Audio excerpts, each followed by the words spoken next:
Syederalun sejumlah barang pokok di Pasar Induk Lambaru Aceh Besar terpantau mengalami penurunan pada akhir bulan Agustus Senin 29 Agustus 2022. Seperti harga tomat turun Rp8.000 dari sebelumnya Rp10.000 per kilogram, kemudian cabai rawit Rp35.000 dari sebelumnya Rp50.000 per kilogram, dan juga cabai hijau Rp40.000 dari sebelumnya Rp50.000 per kilogram.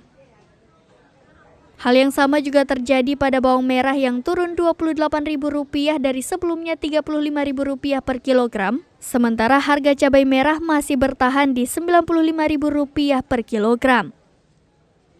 Sedangkan harga bawang putih dan bawang bombay masih terpantau stabil, yakni Rp25.000 dan Rp15.000.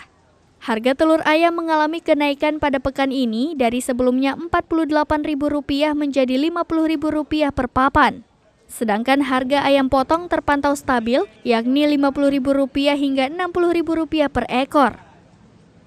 Ocha, berusia 22 tahun, seorang pedagang pasar induk Lambaru kepada Serambi On TV mengatakan, harga cabai merah masih tinggi dibandingkan dengan cabai lainnya, sedangkan kebutuhan pokok lain mulai mengalami penurunan pada pekan ini. Dari Aceh Besar, Siti Maulida Juleka, Serambi On TV.